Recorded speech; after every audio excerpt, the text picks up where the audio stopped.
decía, he visto cómo el Señor a través de este tiempo ha ido trabajando en nuestros corazones y ha ido preparando el corazón de su iglesia, ha ido guiándonos en la adoración a Él. Incluso a través de la semana, cómo el Señor ha ido conduciendo a través de diferentes circunstancias en nuestras vidas, Él ha ido apartando este tiempo para que su iglesia se siente a sus pies a escuchar su palabra. Y a través de los cánticos, a través de los salmos que los hermanos estaban entonando, notaba cómo el Señor iba trabajando en mi corazón e iba direccionándolo justamente a adorarle a Él. Si bien en algunos momentos mi mente trataba de desviarse, recuerdo las palabras del pastor Yadín minutos atrás, cuando él oraba, indicando de que nos enfoquemos en la adoración al Señor. Y es justamente lo que yo quiero, mis amados, que hagamos en este momento, que coloquemos de lado toda vicisitud, todo problema, toda angustia que podamos tener y nos postremos a los pies del Señor, a los pies de nuestro amo, y que la adoremos a plenitud. Quiero ahora que me acompañen en oración, quiero ahora que me acompañen pidiendo al Señor su intersección para que Él siga guiando nuestros pasos a través de este tiempo. Padre, gracias te damos, Señor, porque tú has dirigido nuestros pasos. Gracias, mi Dios, porque tú has permitido que tu iglesia se siente hoy a tus pies. Porque tú has permitido, Padre, que a través de los signos, a través de los salmos, nosotros te adoremos. Gracias, Padre, porque a través ahora de este tiempo, en la cual vamos a exponer tu palabra, tú guías a tu pueblo. Te pido, Padre, que nos permitas enfocarnos, colocar 100% nuestra alma, nuestro cuerpo, todo nuestro corazón, Señor, en tu palabra. Ayúdanos, Señor, a tener oídos sensibles a tu voz. Ayúdanos, oh mi Dios, a que seamos creyentes que coloquen en acción tus mandatos. Permítenos ser parte de aquel grupo de personas que son reconocidos por los demás como creyentes, como personas que aman al Señor Jesús, como individuos que viven por la voluntad del Señor. En Cristo Jesús oramos. Amén.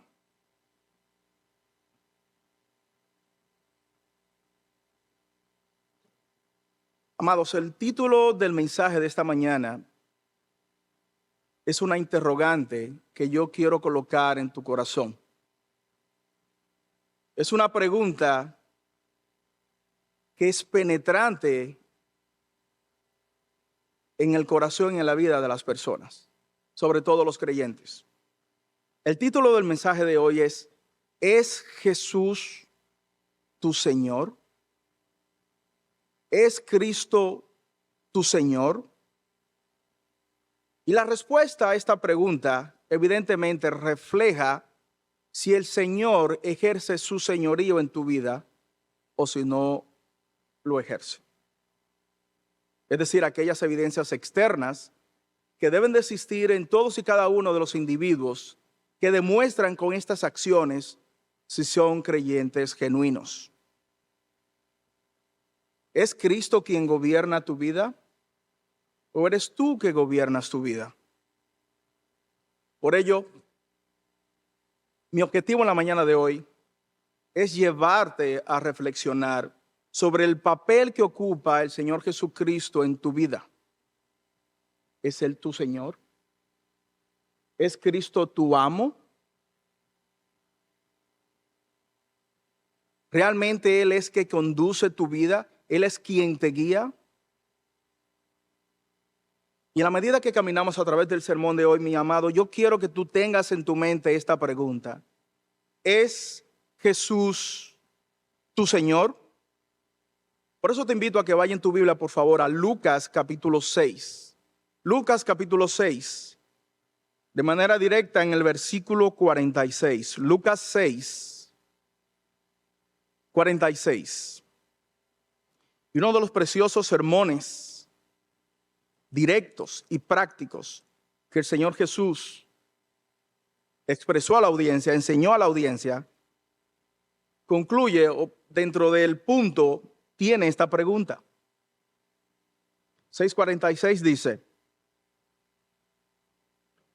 ¿por qué me llamáis Señor, Señor, y no hacéis lo que yo digo? ¿Por qué me llamáis Señor, Señor, y no hacéis lo que yo digo? Esta interrogante la expresó el Señor Jesús al inicio de su ministerio público. Él había ido al monte a orar con muchos discípulos y pasó la noche orando al Padre. Al llegar la mañana, él bajó y seleccionó dentro de la multitud a 12 hombres que les llamó apóstoles. Y al ver la multitud, el Señor Jesús comenzó a predicar y a enseñar verdades profundas que tienen un efecto práctico en la vida de cada individuo. Por ejemplo, él enseñó a las personas que eran dichosos aquellos pobres, porque de ellos era el reino de los cielos. No estamos refiriéndonos a una pobreza material, sino una pobreza espiritual. Aquella persona que denota con su vida que necesita al Señor. Estos son los pobres de espíritu. Dichosos, bienaventurados, aquellos que son pobres en espíritu. Bienaventurados aquellos que tienen hambre y sed de justicia. ¿Por qué? Porque ellos serán saciados. Bienaventurados sois aquellos. Bienaventurado eres tú si eres aborrecido y si eres vituperado por causa del Señor. Son bienaventurados. Parece un mensaje contradictorio a la luz del mundo. Pero el Señor Jesucristo va a un escalafón más alto. Y dentro de haber pronunciado luego aquellas bienaventuranzas, el Señor Jesús coloca varios mandatos. Y al final, en el versículo 46, hace la pregunta incisiva: ¿por qué me llamáis Señor, Señor, y no hacéis lo que yo digo? Esta pregunta ha resonado en la iglesia por siglos. Esta pregunta ha movido el corazón de hombres y mujeres a través de toda la historia de la iglesia. Esta pregunta tiene un efecto crucial en la vida de cada uno de los creyentes. Porque el cristianismo, mis amados hermanos, no se expresa en una vocación o en una vocalización de sonidos. Jesús es mi Señor. No se limita a este punto. Una vida cristiana genuina demuestra con acciones que Jesús es el Señor. Y esto demuestra de manera directa si Cristo es o no el Señor de mi vida. Ahora, permíteme hacerte dos precisiones iniciales en el texto. En el Antiguo Testamento, en el Nuevo Testamento, la palabra que la Biblia utiliza como Señor en el griego en el cual fue redactado el texto de Lucas es Kurios. Y esto denota la divinidad de Jesús. Kurios denota la divinidad de Jesús. Como bien apunta el doctor Charles Hodge, Jesucristo es Señor para los cristianos en el mismo sentido en que es Jehová para los hebreos. En pocas palabras, cuando alguien decía Kurios, Señor, Señor, estaba denotando exactamente el mismo nivel que los judíos tenían para Jehová. En pocas palabras, mis amados, Cristo es el Jehová en el Antiguo Testamento.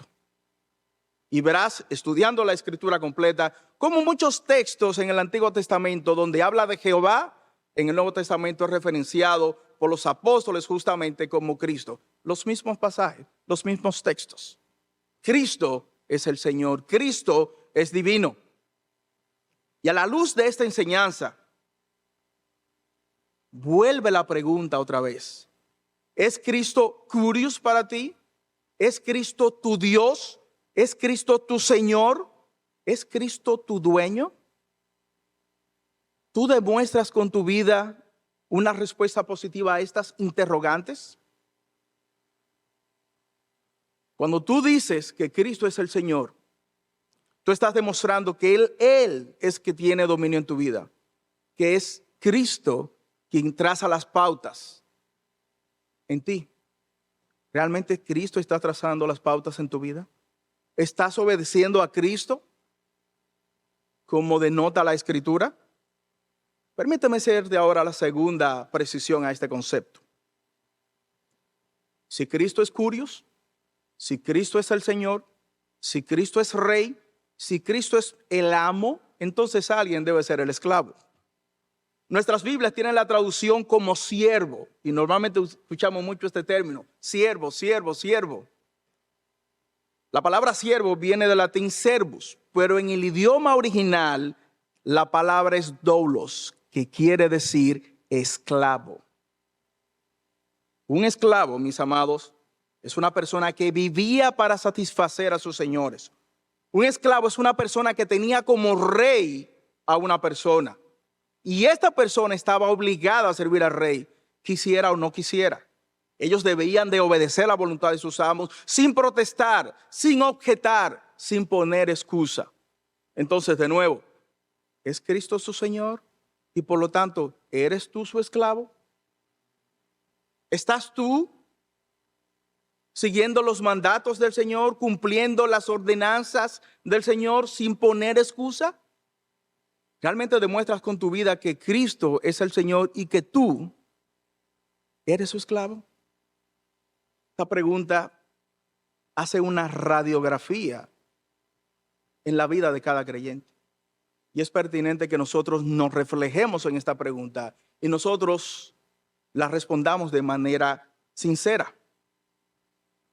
En el siglo I, aquellas personas que eran conocidas como creyentes, que eran conocidas como cristianos, eran personas que denotaban con su vida que efectivamente Jesús era su Señor.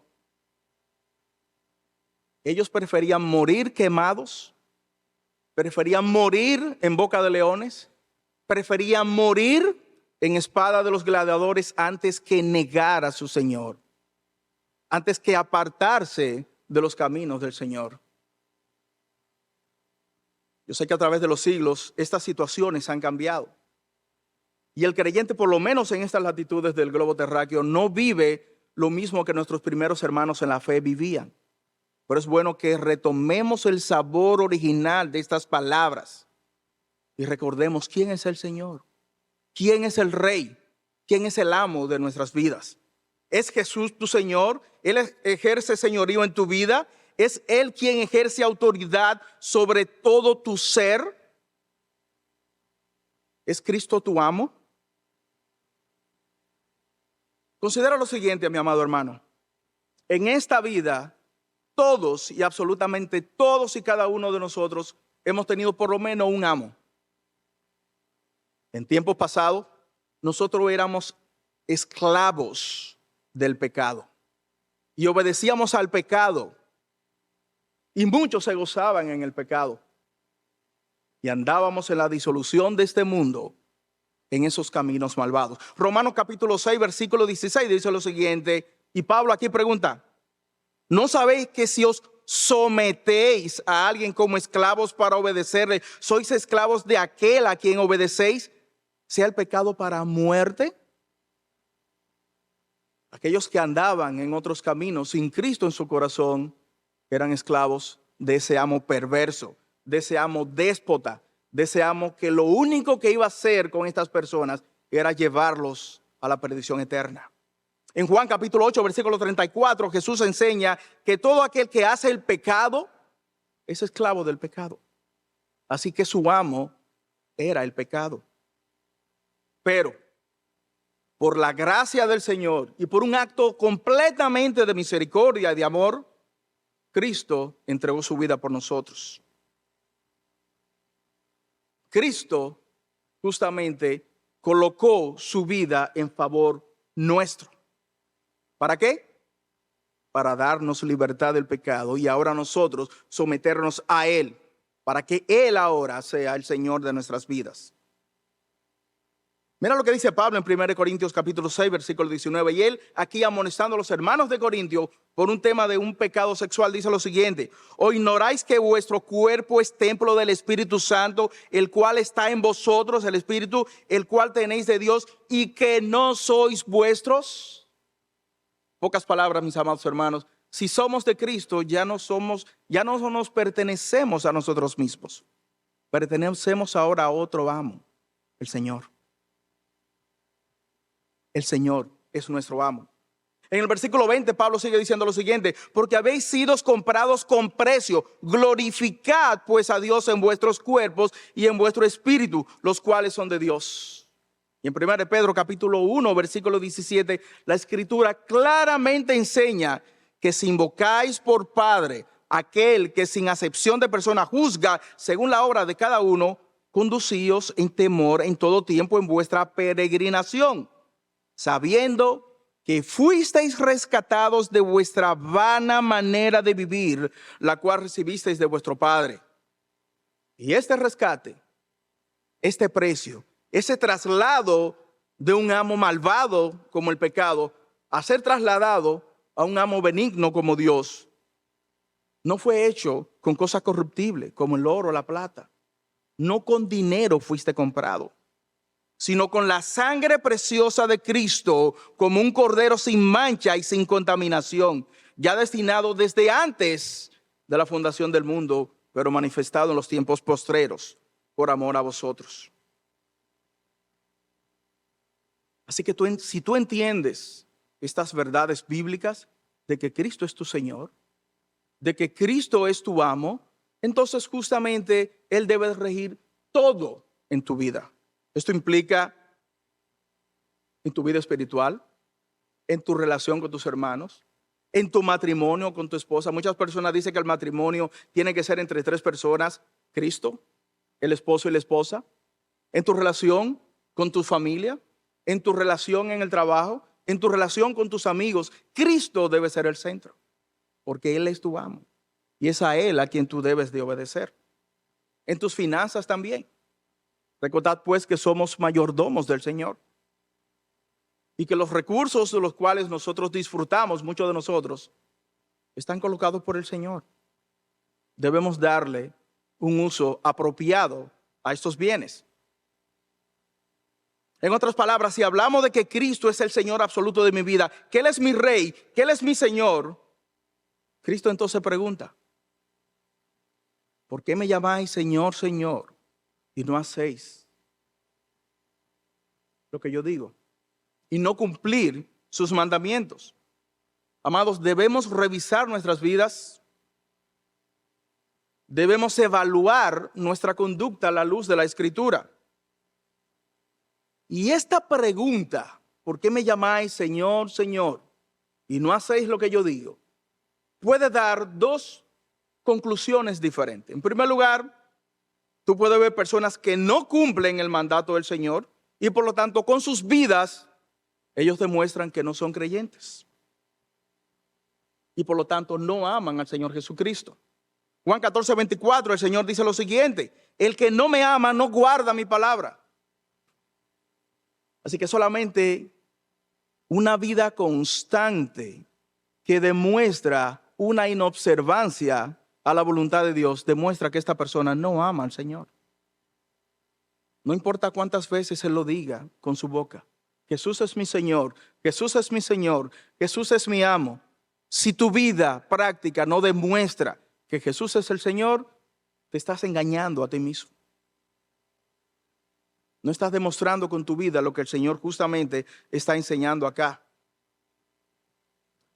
Desafortunadamente, la desobediencia forma parte del ADN de los individuos. Esto no es nuevo. 593 años antes del ministerio del Señor Jesucristo, Dios, por medio del profeta Ezequiel, había mandado una amonestación al pueblo de Israel.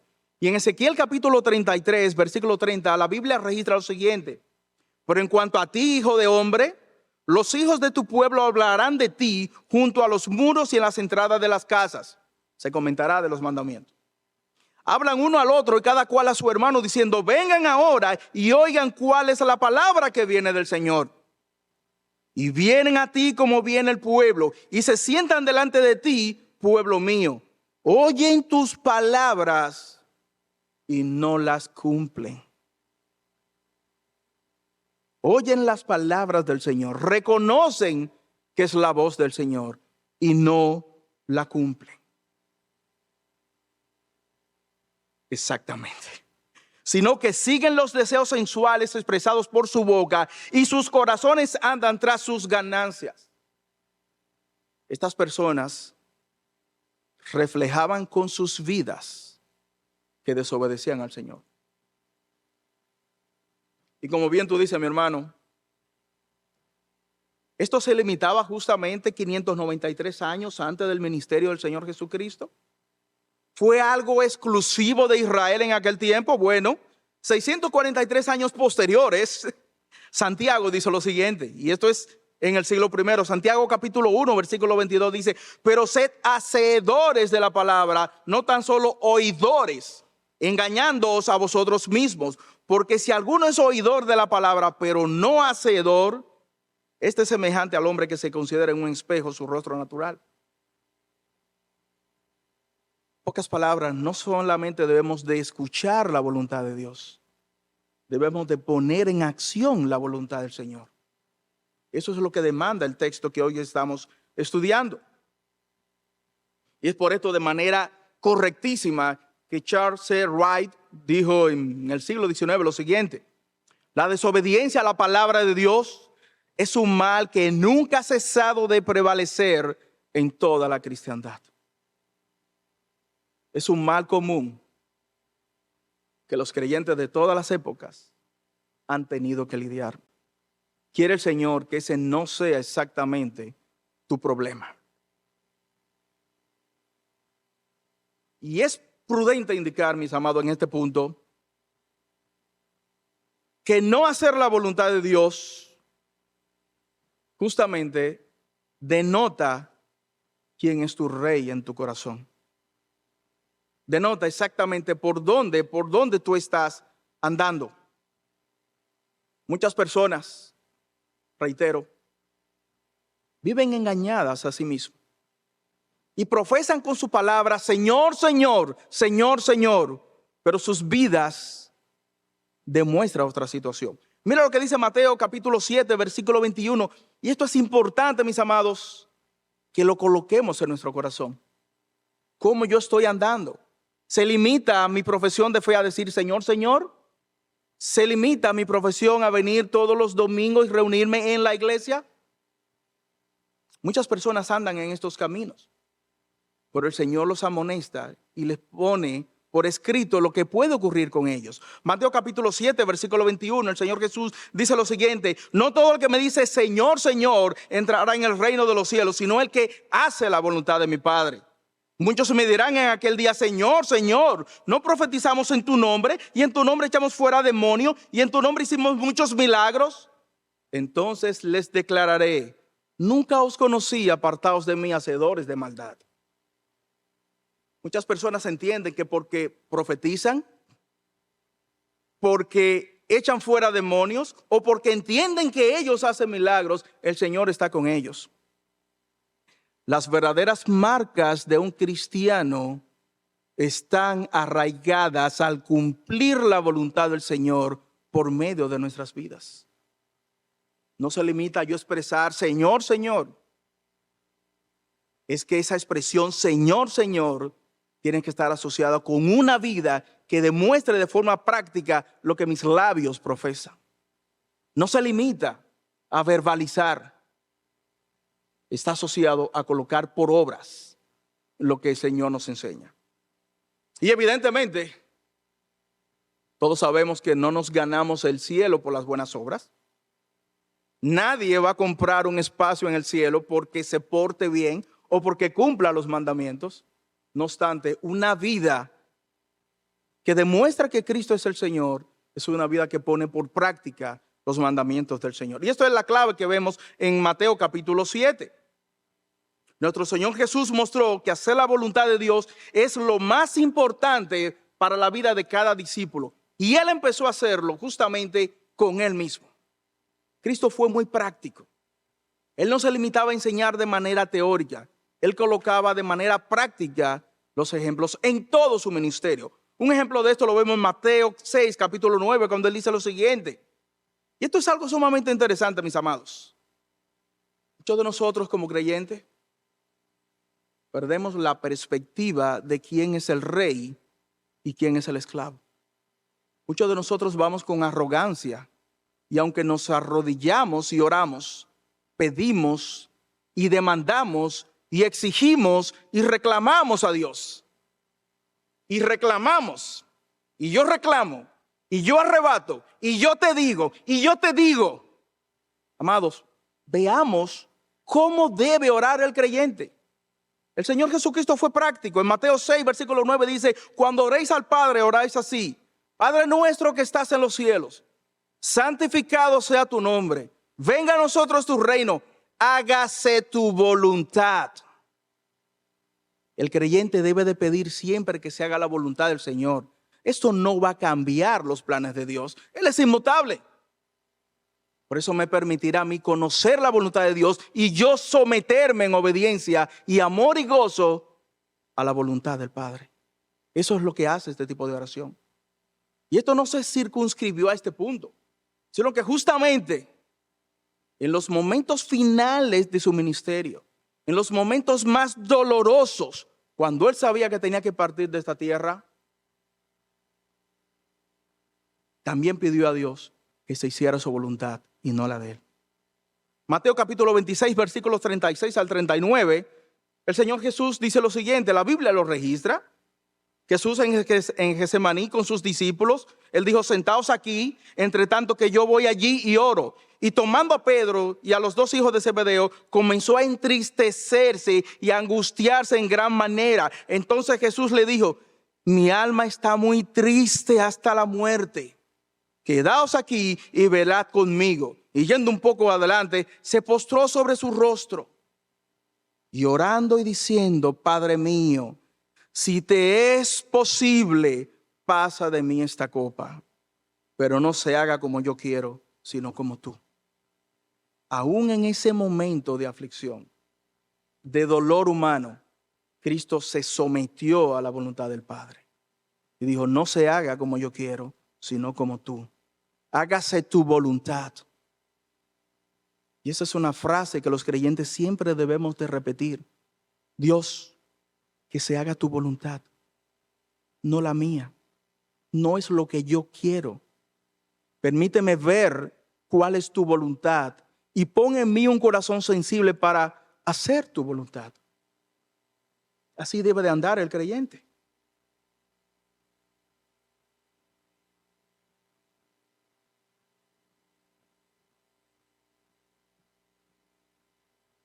Bajo este mismo contexto,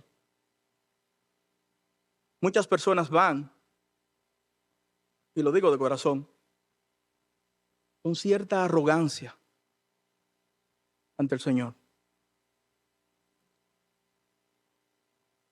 Creen que por su accionar van a cambiar los papeles. Tú eres el Señor, tú eres el Rey, pero yo exijo de ti, porque como yo soy tu hijo, tú eres mi padre, tú complacerás todos mis deseos. Y tratan de cualquierizar justamente la relación con el Señor.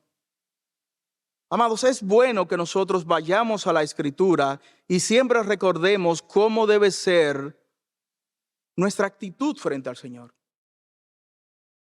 Cuán solemne y sublime debe ser esa relación.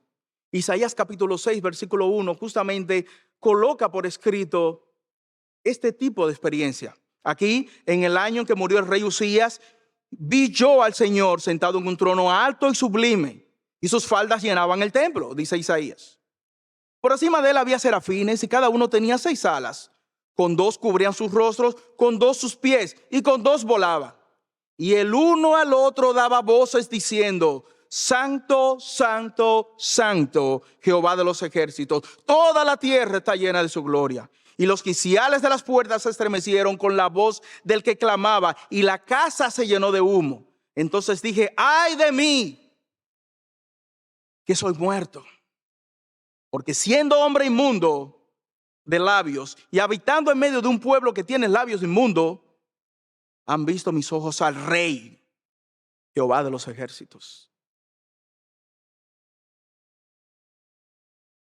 Muchos decimos que tenemos relaciones con el Señor, que Él nos habla. Él se pone a mi lado y me pone la mano en el hombro y habla conmigo. Lo que Isaías refleja aquí, inspirado por el Espíritu Santo, es una relación de solemnidad y de respeto, de amor y consideración a nuestro Señor. Esta es la marca que justamente denota quién es un creyente. Y si quieres ver un ejemplo práctico de cómo debería ser, la historia cuenta, pocos años atrás, que un recién convertido andaba por una calle como loco buscando algo. Y en esto encuentra a un anciano en una esquina y le pregunta: Señor, ¿usted ha visto por aquí pasar a un cristiano? Y el sabio anciano pregunta lo siguiente: ¿un cristiano? ¿Qué tipo de cristiano tú estás buscando? Bueno, yo soy nuevo converso, yo no sé realmente, no conozco estos detalles, pero estoy buscando realmente un cristiano. El anciano, que básicamente tenía la edad de Fausto, dice: hay cristianos por cumplimiento, hay cristianos por tradición, hay cristianos por costumbre, hay cristianos por superstición, hay cristianos por obligación, hay cristianos por conveniencia y hay los que son auténticos. Yo quiero de esos. Quiero conocer a un cristiano auténtico. Hijo mío, le dijo el sabio, no te preocupes, que los cristianos auténticos los conocerá por sus marcas. Ellos son aquellos que andan en esta vida y todo el mundo los conoce porque cumplen los mandatos del Señor, porque aman al Señor y porque demuestran con sus vidas quién es el Señor. ¿Eres tú, amado mío, ese tipo de cristiano? ¿Estás tú siendo reconocido por las personas como verdadero creyente, no por lo que tú profesas, sino también por tu vida práctica? ¿Eres tú este tipo de cristiano? ¿Estás tú dejando tus huellas en el mundo donde estás pisando en este instante? ¿Eres tú ese tipo de cristiano? Y tú preguntarás, ¿por cómo un cristiano puede llegar a ese tipo de madurez? ¿Cómo un cristiano puede andar en este mundo dejando esas huellas? Bueno, déjame darte algunos ejemplos. Estos cristianos tienen este tipo de actitud porque conocen al Señor.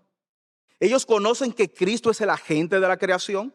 Colosenses capítulo 1, versículo 16 lo recitan y dice: porque en Él fueron creadas todas las cosas, las que hay en los cielos y las que hay en la tierra, visibles e invisibles, sean tronos, sean dominios, sean principados, sean potestades. Todo fue creado por medio de Él y para Él. Pregunta: ¿Jesucristo merece tu obediencia? Siendo Él justamente el agente de la creación. Ellos también reconocen que Jesucristo sostiene todo lo creado. Hebreos capítulo 1, versículo 3 dice que Él, Cristo, es quien sustenta todas las cosas con la palabra de su poder. ¿Merece Cristo tu atención? Cristo es el simiente prometido allá en el jardín de Edén, al principio. En Génesis capítulo 3, versículo 15, Dios le confirma a Satanás que él pondría la enemistad entre él, la serpiente, y la mujer, y entre tu simiente y la simiente suya, la mujer, Cristo. Cristo será aquel quien heriría la cabeza de la serpiente. ¿Merece Cristo tu respeto? Él también nos legó un ejemplo de humildad. Humildad que nosotros debemos de seguir.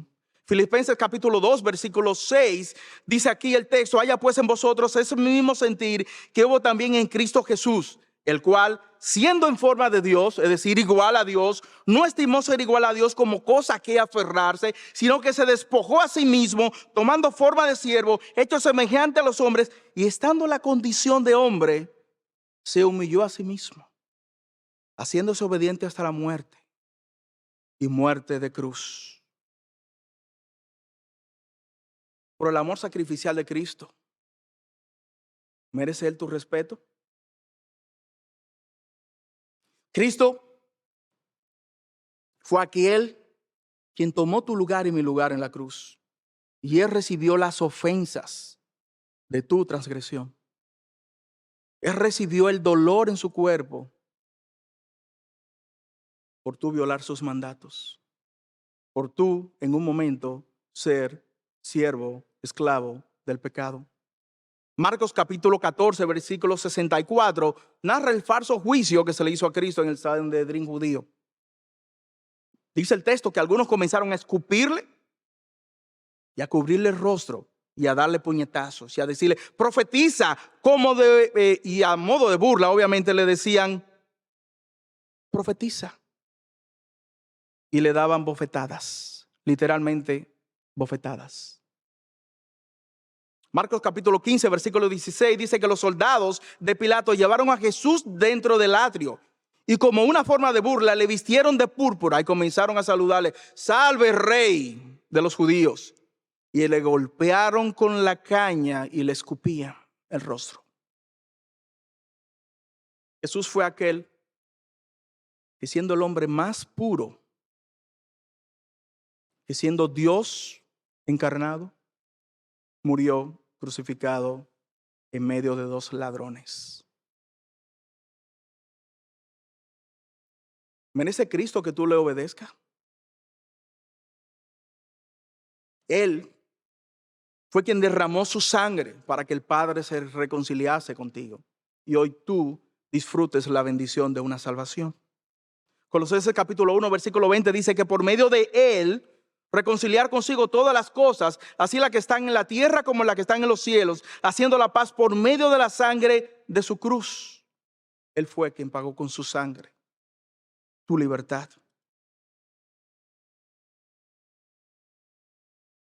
Él fue glorificado y Él vendrá otra vez a buscar a su iglesia. Y Él te llevará a ti a su presencia. Y tú estarás frente a Él. Si bien en el tribunal de Cristo estaremos todos gozosos allá, todos creyentes. En el tribunal de Cristo no habrá una investigación de quién es salvo, quién no. Todos los que estén ahí tendrán una misma condición, salvos, redimidos por la sangre del Cordero. Pero se evaluarán tus obras. ¿Qué excusa tú le darás al Señor ese día? ¿Qué excusas le dirás a Él? Y aún conociendo sus mandatos, no los cumpliste en esta vida.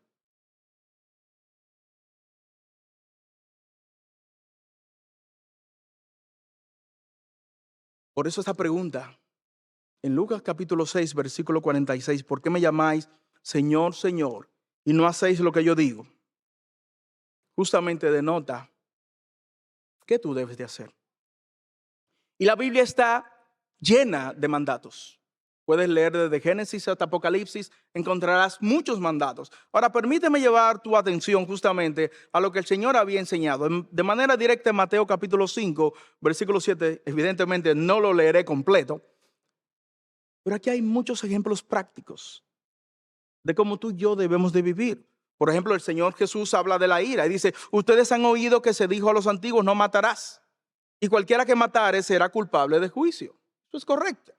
Ahora, pero yo os digo, la interpretación correcta de este punto es pero yo os digo que el que se enoje contra su hermano será culpable de juicio. Y cualquiera que diga necio o idiota a su hermano será culpable ante el concilio. Y cualquiera que diga fatuo o que maldiga a su hermano será expuesto al infierno de fuego. Por tanto, dice él, si traes tu ofrenda al altar y allí te acuerdas de que tu hermano tiene algo contra ti, es mi hermano que tiene algo contra mí, deja allí tu ofrenda delante del altar y anda, reconcíliate primero con tu hermano, entonces ven y presenta tu ofrenda. De manera práctica, si tú vas a adorar al Señor con una ofrenda, primeramente tienes que reconciliarte con tu hermano. Eso es lo que Cristo está enseñando. Él habló de los juramentos también. Habéis oído que fue dicho a los antiguos, no perjurarás, sino que cumplirás al Señor tus juramentos. Pero yo os digo, No juréis en ninguna manera, ni por el cielo, ni por el trono de Dios, ni por la tierra, porque es el estrado de sus pies, ni por Jerusalén, porque es la ciudad del gran rey, ni por tu cabeza jurarás, porque no puedes hacer blanco o negro un solo de tus cabellos, sino que sea vuestro hablar sí, sí, no, no. Esa fue la voluntad del Señor. Como podrás ver, hay múltiples mandatos, muchos, los cuales todos debemos de estudiar y apropiarlo a nuestras vidas.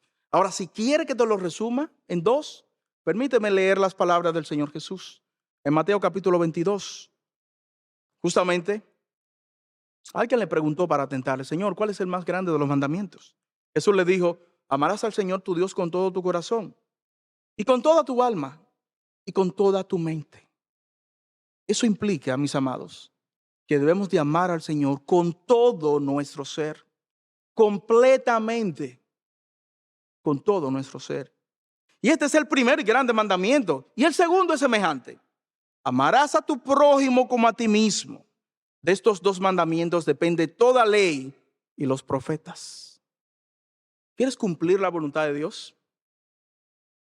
Ama al Señor y ama a tu prójimo. Cuando tú cumples con estos dos mandamientos, todo lo demás caerá. Todo lo demás caerá justamente por su peso, porque amarás a tu prójimo. Si yo amo a mi hermano, si yo cumplo el mandato del Señor amando a mi hermano, amaré a mi esposa. Si ella me ama, es porque primeramente ama a Dios y luego me amará a mí, porque así lo enseña el Señor.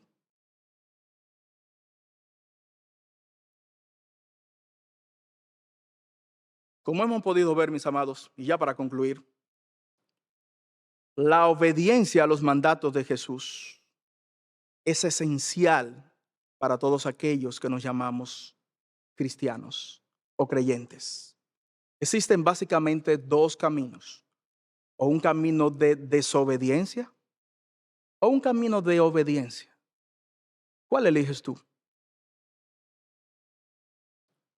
¿Cómo vivirás tú en esta vida terrenal a la luz de la Escritura? ¿Obedeciendo los mandatos del Señor o viviendo tu vida como si Dios no existiese? La semana pasada la iglesia se regocijó, todos nos regocijamos, al ver cómo hermanos en firme cumplimiento a la voluntad de Dios pasaron aquí por las aguas bautismales. Ellos estaban clarísimos de que meterse en esa piscina no los iba a salvar. Pero ellos pasaron por esa agua que estaba fría, dice el pastor Pedro, en un acto de evidente voluntad de cumplir el mandato del Señor. Conocían a través de la Escritura que el Señor indicaba que tenían que bautizarse. Estas 16 personas gozosamente se bautizaron. ¿Cumplieron ellos el mandato del Señor? Sí, cumplieron el mandato del Señor. ¿Deben ellos de vivir una vida en obediencia a los mandatos del Señor? Sí, deben de vivir una vida en obediencia a los mandatos del Señor.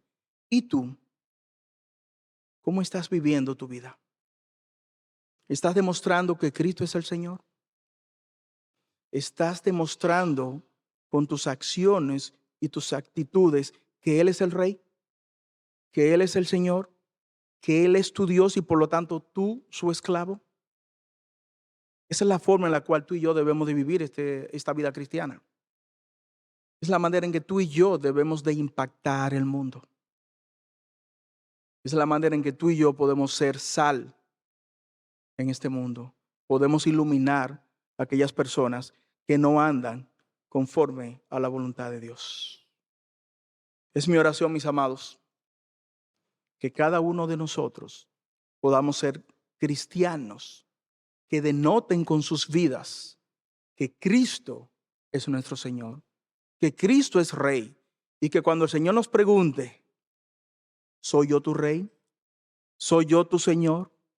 nosotros de manera gozosa y jubilosa digamos, sí, Señor, tú eres mi Rey. Sí, Señor, tú eres mi Señor. Vamos a orar. Padre, te damos gracias, Señor. Gracias, mi Dios, porque tú nos permites, Señor, conocer tu voluntad a través de la Escritura. Tú nos permites, oh Padre, colocar por obras tus mandamientos. Gracias, mi Dios, porque en esta preciosa mañana tu voz ha sido escuchada. Gracias, Padre, porque tus instrucciones son claras en la Escritura. Son sencillas. Te pido, Padre, que tú coloques en nuestros corazones un corazón sensible y humilde y humillado a los pies de Cristo. Un corazón que se goce en cumplir tus mandatos. Un corazón que se goce, que anhele, Señor, vivir de la forma en que tú nos llamas a vivir. Padre, pido que las enseñanzas de esta mañana no se queden, no se circunscriban al día de hoy, sino que trabajen en la vida de cada uno de los creyentes a través de toda su vida. Teniendo en cuenta que por cumplir los mandamientos no vamos a ganarnos el cielo, pero es una forma práctica de evidenciar que somos creyentes genuinos. Ayúdanos a caminar como tú enseñaste que debemos de caminar. Ayúdanos a vivir un cristianismo puro y genuino, como Cristo nos enseñó. En Cristo Jesús oramos y lo pedimos. Amén.